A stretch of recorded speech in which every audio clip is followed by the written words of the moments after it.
আজি মই একেবাৰে বেসিক ভিডিও এটা লৈ পেলাই আপোনালোকৰ মাজত উপস্থিত হৈছো ট্ৰেডিং কেনেকৈ ষ্টাৰ্ট কৰিব আপুনি যদি একেবাৰে নতুন শেয়াৰ মাৰ্কেটত নামিব বিচাৰিছে ট্ৰেড কৰিব বিচাৰিছে বা ইনভেস্ট কৰিব বিচাৰিছে তেতিয়া হলে আপোনালোকৰ স্টেপ বিলাক কি হ'ব কোৰ পৰা আপুনি আৰম্ভ কৰিব কি বস্তুৰ প্ৰয়োজন হ'ব কি একাউন্ট খুলিব লাগিব শিকিব কেনেকৈ কিমান পইচা লাগিব ইতি বৃত্তান্ত আজিৰ ভিডিওটোত মই ডিটেইলছ আলোচনা কৰিম যদি আপনি নতুন তেতিয়া হলে মই সাজেস্ট কৰিম ভিডিওটো পুৰা শেষলৈকে চাওক আৰু স্কিপ নকৰাকে চাব মই স্টেপ বাই স্টেপ প্ৰসেস বিলাক গাই যাম আৰু যদি আপনি মাৰ্কেটৰ বিষয়ে অলৰেডি জানে তেতিয়া হলে ভিডিওটো নাচালে হ'ব আপোনালোকৰ সময় নষ্ট হ'ব কাৰণ এই ভিডিওটো একদম বিগিনাৰ্ছৰ বাবে ঠিক আছে সো যদি নতুন তেতিয়া হলে শেষলৈকে চাব সো যিয়ে নহওক ভিডিওটো ষ্টাৰ্ট কৰাৰ আগতে মই নিজৰ পৰিচয়টো দাঙি ধৰিব বিচাৰিম মোৰ নাম ৰাজীৱ এলবি ৰয় মই এজন শেয়াৰ মাৰ্কেট কোচ অথৰ আৰু ইউটিউবাৰ হয় মই 2009 ৰ পৰাই ট্ৰেডিং কৰি আছো মই তেতিয়া চাকৰি কৰি আছিলো আৰু 2016 ত মই চাকৰি এৰি পেলাই ফুল টাইম ট্ৰেডিংত লাগি আছো আৰু এতিয়ালৈকে মই ইণ্ডিয়ান ষ্টক মাৰ্কেটৰ ওপৰত 4খন মান কিতাপ লিখিছো আৰু আটাইকেইখন কিতাপ এমাজনত উপলব্ধ সো যিয়ে নহওক এতিয়া আমি আলোচনা কৰো ট্ৰেডিং কেনেকৈ ষ্টাৰ্ট কৰিব ঠিক আছে যদি বিগিনাৰ্স হয় মই স্টেপ বাই স্টেপ প্ৰসেস বিলাক কৈ আছো সো ট্ৰেডিং কৰিবলৈ হলে সবতছে আগে আপোনালোকৰ এটা ডিমেট একাউন্টৰ প্ৰয়োজন হ'ব হেতু হবলা আপোনালোকে জানে সো ডিমেট একাউন্ট আপনি যিকোনো ব্ৰোকাৰছৰ পৰা খুলিব পাৰে এঞ্জেল 1 আছে জিৰোদা আছে গ্ৰো আছে আপষ্টক আছে এনেকুৱা বহুত ধৰণৰ আছে মোৰো 4-5টা মান ডিমেট একাউন্ট আছে কিন্তু মই এঞ্জেল 1 টোৱে প্ৰিফাৰ কৰো যদি এঞ্জেল 1 ৰ আপনি ফ্ৰী ডিমেট একাউন্ট এটা খুলিব বিচাৰে মই লিংকটো তলত দি দিম তাতে গৈ পেলাই আপনি ফ্ৰীতে একাউন্ট এটা খুলি লব পাৰিব আৰু এইবিলাক সব অনলাইন প্ৰসেস আপনি কতো যাব নালাগে খালি ইনফৰমেশন কিনি একদম একুৰেট দিব লাগিব নিজৰ ইনফৰমেশন কিনি পেন নাম্বাৰ বেংকৰ ডিটেইলছ কিনি একুৰেট দিব লাগিব কাৰণ পইচা পাতিৰ ম্যাটাৰটো একুৰেট দিলেহে আপোনাৰ একাউন্টটো খুল খাব নহলে কিন্তু আপোনাৰ এপ্লিকেশনটো ৰিজেক্ট হোৱাৰ চান্স আছে ঠিক আছে সো একুৰেট ইনফৰমেশন দিব সো যিয়ে নহওক আপনি যদি একাউন্ট এটা খুলি লয় মই এঞ্জেল 1 ৰ এইটো ইন্টাৰফেস দেখাই আছো আপনি যি কোনো ষ্টক কিনিব পাৰিব ইয়াত এতিয়া কিনিব পাৰিব সেকেন্ডৰ ভিতৰতে কিনিব পাৰিব আৰু সেকেন্ডৰ ভিতৰত বিক্ৰী কৰিব পাৰিব যেনেকৈ মই এটা এক্সাম্পল হিচাপে দেখাই দিও SBI এটো মোৰ এটা ডেমো একাউন্ট হয় ইয়াতে মোৰ অলপমান পইচা আছে মই দেখাই আছো কেনেকৈ SBI ষ্টক এটা কিনিব ঠিক আছে সো ইয়াতে দেখিছে নে ওয়াচ লিষ্টত আহিব আহি পেলাই আপনি প্ৰথমতে এটো ওয়াচ লিষ্টত লৈ আহিব ষ্টকটো ঠিক আছে ইয়াতে ক্লিক কৰি দিলে ওয়াচ লিষ্টত আহি গল এতিয়া চাওক SBI টো আহিছে ইয়াৰ ওপৰত মাউসটো আনাৰ লগে লগে বাই সেল আৰু চাৰ্ট এইবিলাক অপচন আহি গৈছে সো কিনিব বিচাৰিছে সিম্পলি আপনি বাইত ক্লিক কৰি দিব বিট ক্লিক কৰি দিব ঠিক আছে যদি ইন্টাৰডে কৰে তেতিয়া হলে ইন্টাৰডে সিলেক্ট কৰিব মানে আজি কিনি পেলাই আজি বিক্ৰী কৰিলে ইয়াতে ইন্টাৰডে বুলি সিলেক্ট কৰিব আৰু যদি আপনি লং টাৰ্মৰ বাবে বা পজিশনাল ট্ৰেডিং কৰিব বিচাৰে তেতিয়া হলে আপনি ডেলিভাৰী সিলেক্ট কৰিব লাগিব ঠিক আছে সো ইয়াতে কোয়ান্টিটি দিব লাগিব আৰু প্ৰাইসটো আপনি মাৰ্কেট বা লিমিট অৰ্ডাৰ দিব পাৰে মাৰ্কেট মানে যোনটো মাৰ্কেটত প্ৰাইস চলি আছে যেনেকৈ SBI প্ৰাইস এতিয়া 572.85 এইটো প্ৰাইসত যদি কিনিব বিচাৰিছে তেতিয়া হলে আপনি ইয়াতে ক্লিক কৰি দিব তাৰ পিছত তলত চাওক আহি গৈছে পে ফুল মই ফুল পইচা দিয়ে কিনিম আপনি ইয়াতে লিভাৰেজ লব পাৰে কিন্তু হেবিলাক মই নকৰো মই আপোনালোকক দেখাই আছো জাস্ট ঠিক আছে সো মই পে ফুল কৰি দিলো ঠিক আছে সো আমাৰ অৰ্ডাৰটো প্লেসড হৈ গল এতিয়া অৰ্ডাৰটো এক্সিকিউট হৈছে নে নাই আপনি অৰ্ডাৰছত আহি পেলাই চাব পাৰিব ইয়াতে চাওক আমাৰ অৰ্ডাৰ এক্সিকিউট হৈ গৈছে আৰু ইয়াতে এতিয়া আমি একদম 00 বা 0.50 পইচা আমি লস খাই আছো একো নাই মই জাস্ট দেখাই আছো ঠিক আছে যদি এইটো এতিয়া আপনি বিক্ৰী কৰিব বিচাৰিছে তেতিয়া হলে সিম্পলি ইয়াতে আহিব আহি পেলাই এক্সিট কৰি দিব ঠিক আছে সো প্লেস অৰ্ডাৰ মাৰ্কেটত দি দিব এতিয়া আমাৰ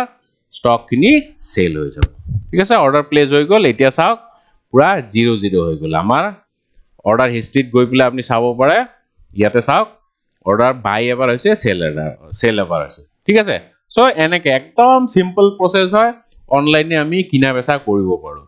সো এনেকৈ আপনি ডিমেট একাউন্ট এটা খুলি পেলাই নিজৰ কনভিনিয়েন্স মতে যেতিয়া তেতিয়া ষ্টক এটা কিনিব পাৰে আৰু যেতিয়া তেতিয়া আপনি ষ্টক এটা বিক্ৰী কৰিব পাৰে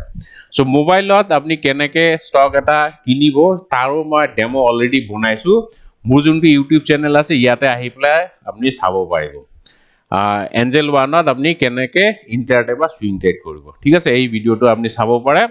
আৰু যদি একাউণ্ট কেনেকৈ খুলিব লাগে সেইটো চাব বিচাৰিছে তেতিয়াহ'লে আপুনি এই ভিডিঅ'টো চাব পাৰে হাউ টু ওপেন আ ডিমেট একাউণ্ট ইন এঞ্জেল 1 ঠিক আছে সো যিয়ে নহওক কিনা বেচাটোতো একেবাৰে ইজি আপুনি যেতিয়া তেতিয়া কিনিব পাৰে যেতিয়া তেতিয়া বিক্ৰী কৰিব পাৰে obviously মাৰ্কেট আৱাৰতে কিনা বেচা কৰিব লাগিব মানে 9:15 ৰ পৰা 3:30 ৰ ভিতৰতে আপুনি কিনা বেচা কৰিব লাগিব তাৰ পিছত মাৰ্কেট ক্লোজ হৈ যায় সো এইটোতো গ'ল কিনা বেচা এতিয়া ধৰি লওক আপুনি এনালাইসিস কৰিব বিচাৰিছে কোনটো ষ্টক কিনিব বা কোনটো ষ্টক বিক্ৰী কৰিব সেইটো আপুনি কেনেকৈ গম পাব তাৰ কাৰণে কিন্তু প্ৰপাৰ এনালাইসিস আছে ঠিক আছে বহুত মানুহে কয় মাৰ্কেটটো জুৱা খেলা কেতিয়াও নহয় জুৱা খেলা হলে আমাৰ ৰেগুলেটৰ নাথাকিলে হয় সেবিৰ নামটো জানে সেবিয়ে মাৰ্কেটটো ৰেগুলেট কৰে গতিকে এইটো জুৱা খেলা নহয় আৰু ষ্টক মাৰ্কেটৰ ওপৰত আমাৰ পুৰা দেশৰ ইকোনমিটোৱে ডিপেন্ডেন্ট হয় আৰু জুৱা খেলাত কেতিয়াও এনালাইসিস নাথাকে তাত আমি সট্টাবাজি কৰো হিন্দীত কয় সট্টাবাজি ঠিক আছে সো ইয়াতে প্ৰপাৰ এনালাইসিস আছে কোনটো ষ্টক কোনপিনে যাব ওপৰলে যাব নে তললে যাব হেইটোৰ পুৰা এনালাইসিস আছে সো ষ্টক মাৰ্কেট এনালাইসিস দুই ধৰণৰ মেইনলি ঠিক আছে আৰু বেলেগ ধৰণৰ এনালাইসিসও আছে কিন্তু আপনি যদি ক্যাপিটাল মাৰ্কেট বা ক্যাশ মাৰ্কেটটো এনালাইসিস কৰিব যায় দুটা পদ্ধতি আছে কি পদ্ধতি প্ৰথমটো হল টেকনিক্যাল এনালাইসিস মানে চাৰ্টৰ এনালাইসিস এইবিলাক যে চাৰ্ট দেখা পাইছে আমি চাৰ্টটো জেনাৰেলি এনেকুৱা চাৰ্ট বিলাকে বুজি পাওঁ কিন্তু এই যদি আপনি ট্ৰেডিং কৰে বা ইনভেস্ট কৰে তেতিয়া হলে আপনি এনেকুৱা ধৰণৰ চাৰ্ট চাব লাগিব এইবিলাকক কোৱা হয় ক্যান্ডেলষ্টিক চাৰ্ট ঠিক আছে সো ইয়াৰ ওপৰত মই ডিটেইলস কথা নকওঁ কিন্তু প্ৰথমতে আপনি যদি এনালাইসিস কৰিবলৈ যায় তেতিয়া হলে টেকনিক্যাল এনালাইসিস কৰিব পাৰে আৰু দুই নম্বৰ আৰু এক ধৰণৰ এনালাইসিস আছে তাক কোৱা হয় ফান্ডামেন্টাল এনালাইসিস টেকনিক্যাল এনালাইসিস কেতিয়াৰ প্ৰয়োজন বা ফান্ডামেন্টাল এনালাইসিস কেতিয়া প্ৰয়োজন হয় হেতু মই কৈ আছো যদি আপনি লং টাৰ্ম ইনভেস্ট কৰিব বিচাৰিছে লং টাৰ্ম মানে আপনি 5 বছৰ 10 বছৰ বা 20 বছৰৰ কাৰণে ইনভেস্ট কৰিব বিচাৰিছে কোনবা এটা ষ্টকত তেতিয়া হলে আপনি ফান্ডামেন্টাল এনালাইসিস জানিব লাগিব ঠিক আছে ফান্ডামেন্টাল এনালাইসিস মানে কোম্পানী এটাৰ ফান্ডামেন্টালস কেনেকুৱা কোম্পানীটোৰ ম্যানেজমেন্ট কেনেকুৱা ইহঁতৰ ব্যালেন্স শীট কেনেকুৱা ক্যাশ ফ্লো কেনেকুৱা কোৰ পৰা কিমান পইচা আহে প্ৰফিট এণ্ড লস কেনেকুৱা সব বিলাক বস্তু ফান্ডামেন্টাল এনালাইসিসত অন্তৰ্ভুক্ত থাকে ঠিক আছে সো ফান্ডামেন্টাল এনালাইসিস কৰিলেহে আপনি গম পাব ষ্টকটোৰ প্ৰাইস ওপৰলে যাব নে তললে আহিব সো এইটো গল fundamental analysis then technical analysis এইটো বহুত ইন্টারেস্টিং হয় টেকনিক্যাল এনালাইসিস মানে analysis of charts and graphs এইবিলাক প্ৰাইস মুভমেন্ট মই নিফটিৰ প্ৰাইস মুভমেন্ট দেখাই আছো এতিয়া মাৰ্কেটটো লাইভ চলি আছে এইটো প্ৰাইস চাওক চেঞ্জ হৈ আছে ঠিক আছে সো টেকনিক্যাল এনালাইসিসৰ যোগেদি আপনি গম পাব ষ্টক এটা কোন পিনে যাব এইবিলাক ক্যান্ডেলষ্টিক চাৰ্ট হয় ক্যান্ডেলষ্টিক চাৰ্টে আপোনাক কৈ দিব ষ্টকটো ওপৰলে যাব নে তললে যাব যদি ওপৰলে যোৱা বুলি গম পায় সো আপনি ইন্ডিকেশন পাই যাব সো যদি ওপৰলে যায় আপনি বাই কৰি দিয়ক আৰু যেতিয়া ওপৰত যাব তেতিয়া আপনি সিম্পলি সেল কৰি দিয়ক যোনটো ডিফাৰেন্স হ'ব হেতু আপোনাৰ প্ৰফিট নহয় নে as simple as that so trade কৰাটো একেবাৰে ইজি কিন্তু আপনি শিকিব লাগিব আগে কেনেকৈ ষ্টক এটা এনালাইসিস কৰিব লাগে হেতু শিকিব লাগে ঠিক আছে আৰু টেকনিক্যাল এনালাইসিসৰ ওপৰত মোৰ এটা প্লেলিষ্টে আছে হেতু প্লেলিষ্টটো আপনি চাব পাৰে ইয়াতে আপনি আপডেক্স এছএমএছ বাই ৰাজীৱ এলবি এই ইউটিউব চেনেলটোত আহিব ইয়াতে আহি পেলাই প্লেলিষ্ট সো ইয়াতে মোৰ বহুত কেইটা প্লেলিষ্ট আছে যদি একেবাৰে ষ্টাৰ্টিংৰ পৰা ষ্টাৰ্ট কৰিব বিচাৰিছে মানে বিগিনাৰ্স হিচাপে যদি ষ্টাৰ্ট কৰিব বিচাৰিছে তেতিয়া হলে এইটো প্লেলিষ্ট চাব পাৰে share market basics for beginners in SMS ইয়াতে 24টা ভিডিও আছে আৰু যদি টেকনিক্যাল এনালাইসিস ষ্টাডি কৰিব বিচাৰে তেতিয়া হলে এইটো প্লেলিষ্ট আপনি চাব পাৰে ইয়াতে 12টা মান ভিডিও আছে ঠিক আছে মাৰ্কেটটো বহুত বিশাল হয় সো মই যিমান পাৰো সিমান ট্ৰাই কৰিছো ইয়াত ইনক্লুড কৰিবলৈ সো এই দুটা প্লেলিষ্ট চালে আপনি মোটামুটি মাৰ্কেটৰ বিষয়ে বহুত কথা জনা হ'ব ঠিক আছে আৰু মাৰ্কেটত ট্ৰেড কৰা বহুত ষ্টাইল আছে ষ্টাইল মানে আপনি ইন্টাৰডে ট্ৰেড কৰিব পাৰে, স্কেলপিং কৰিব পাৰে, সুইং ট্ৰেড কৰিব পাৰে, লং টাইম ইনভেস্ট কৰিব পাৰে, এনেকুৱা বহুত ষ্টাইল আছে। সো আপনি যোনটো ভাল পায় সেইটো ষ্টাইলৰ আপনি এটা ট্ৰেডিং চুজ কৰিব পাৰে, ঠিক আছে। ধৰি লওক আপনি ইন্টাৰডে চুজ কৰিলে বা সুইং ট্ৰেড চুজ কৰিলে, সো সেইটো মতে যিকোনো এটা পাৰ্টিকুলাৰ ফিল্ডত বা ষ্টাইলত আপনি ফোকাস কৰক, ফোকাস কৰি পেলাই ট্ৰেড কৰি যাওক। সো এদিন নহয় এদিন আপনি ভাল প্ৰফিট কমোৱা হৈ যাব, ঠিক আছে। আৰু যদি এইবিলাকৰ কাৰণে আপনি কিবা কোৰ্স লব বিচাৰে, মোৰ কিছুমান কোর্সও আছে, পেইড কোর্স আছে। আপনি rajivlv.co.in এইটো ওয়েবসাইটত আহিব, আহি পেলাই কোর্সেস ইয়াতে ক্লিক কৰাৰ পিছত এইকিটা কোর্স পাব। সদ্যহতে 4টা মান কোর্স আছে, এইটো কমপ্লিট কোর্স হয়। দেন টেকনিক্যাল এনালাইসিস আছে, সুইং ট্ৰেডিংৰ কোৰ্স আছে আৰু ইন্টাৰডে ট্ৰেডিংৰ কোৰ্স আছে। সো আপনি যোনটো ভাল পায় সেইটো কোৰ্স লব পাৰে, যদি ইন্টাৰেস্টেড আৰু পেইড কোৰ্স লোৱাত তেতিয়াহলে লব পাৰে। আদাৰওয়াইজ আপনি এইবিলাক ভিডিও চালেও বহুতখিনি শিকি যাব। আৰু যদি আপনি কিতাপ পঢ়াত ইন্টাৰেস্টেড তেতিয়াহলে এই 4খন মোৰ কিতাপ আটাইকেইখন এমাজনত উপলব্ধ, কিন্তু কিন্ডেল ভাৰ্জন, ঠিক আছে। বেসিকৰ কাৰণে এইখন কিতাপ লব পাৰে, day trading for a living, আৰু বাকি 3খন অলপমান এডভান্স হয় অপশন ট্ৰেডিংৰ ওপৰত। গোটেইখন কিন্ডেল ভাৰ্জন হয়। এইখন কিতাপ দা কিতাপ অফ অপশন ট্ৰেডিং, এইখনৰ প্ৰিন্ট ভাৰ্জন ওলাব পূজাৰ আগে আগে ওলাব লাগে। তো পাবলিশ্বাৰৰ ওচৰত আছে, এতিয়া কিতাপখন ৰেডি হৈ আছে। সো মই আশা কৰিছো পূজাৰ আগত ওলাবলৈ, ঠিক আছে। সো যিয়ে নহওক আপনি প্ৰথমতে শিকি ল'ব লাগিব। নিশিকাকে যদি আপনি ট্ৰেড কৰে তেতিয়াহলে লস হোৱাটো খাটাং, 99% চান্স আছে আপনি লস খাব। সো বহুত ধৰণৰ ৰিসোৰ্স আছে।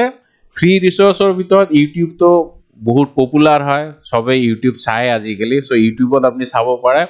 বা যদি আপনি কিতাপ পঢ়াত ইন্টাৰেস্টেড কিতাপ কিনিব পাৰে, বা আজিকালি তো বহুত ব্লগও আছে, ব্লগও আপনি পঢ়িব পাৰে। আৰু মোৰ এইটো যোনটো ওয়েবসাইট আছে ইয়াতো ব্লগও আছে, মই সপ্তাহত এটা ব্লগ পাবলিশ কৰো। সো ব্লগ বিলাক পঢ়িও আপনি বহুতখিনি শিকিব পাৰিব, ঠিক আছে। মই এইবিলাক কৈ আছো বিভিন্ন ধৰণৰ ওয়ে কেনেকৈ আপনি ষ্টক মাৰ্কেট শিকিব পাৰে, ঠিক আছে। সো এইবিলাকতো শিকা পদ্ধতি গ'ল। এতিয়া মোস্ট ইম্পৰ্টেন্ট, ট্ৰেড কৰিবলৈ কিমান পইচাৰ প্ৰয়োজন হ'ব। সো ট্ৰেড কৰিবলৈ কিমান পইচা লাগিব তাৰ একো ফিক্সড এমাউন্ট নাই। আপনি বহুত কম পইচাৰে স্টাৰ্ট কৰিব পাৰে। মই কিছুমান ইয়াতে আপোনাক ষ্টক দেখাই দিম, সেইবিলাক ষ্টকৰ দাম 1 টকা 2 টকা, বা কিছুমানৰ দাম আছে 50 পইচা। এইটো যেনেকে সুন্দৰম মাল্টি বুলি এটা ষ্টক আছে,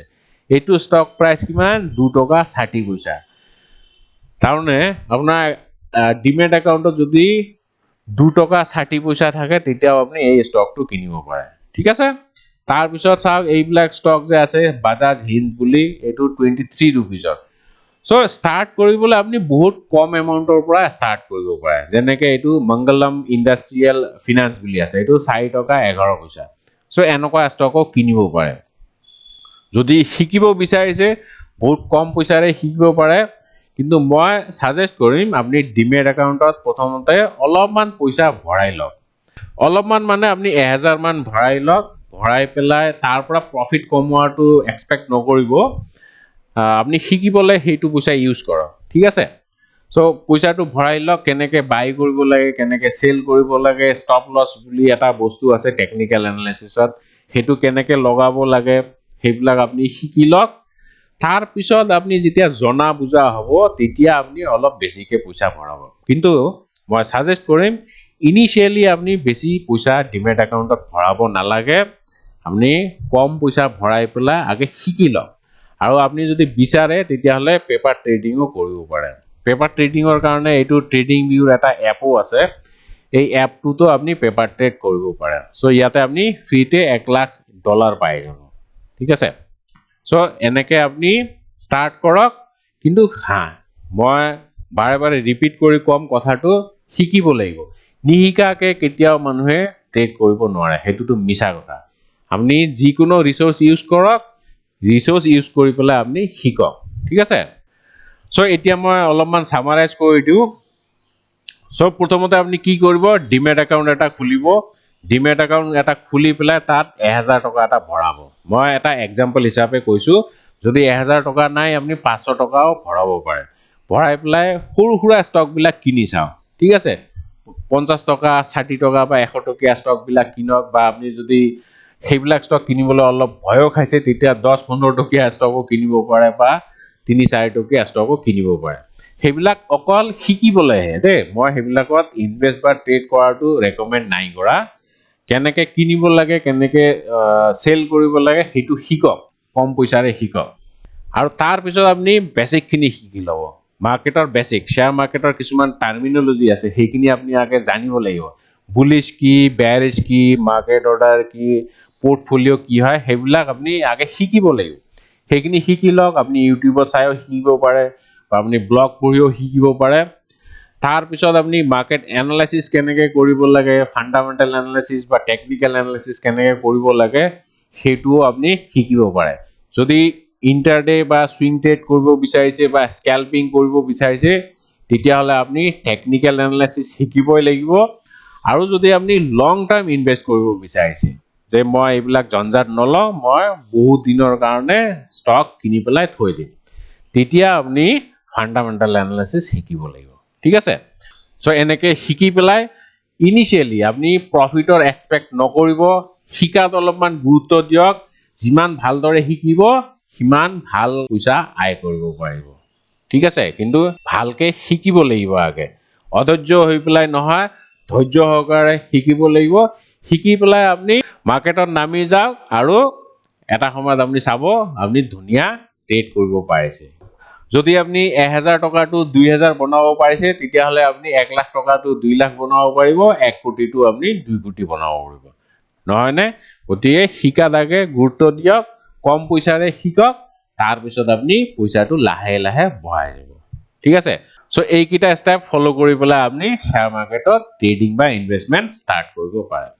সো আজিৰ ভিডিওটোত ইমানে আৰু বহুতখিনি কবলগীয়া আছে কিন্তু একেটা ভিডিওত গোটেইখিনি কথা কভাৰ কৰা সম্ভৱ নহয়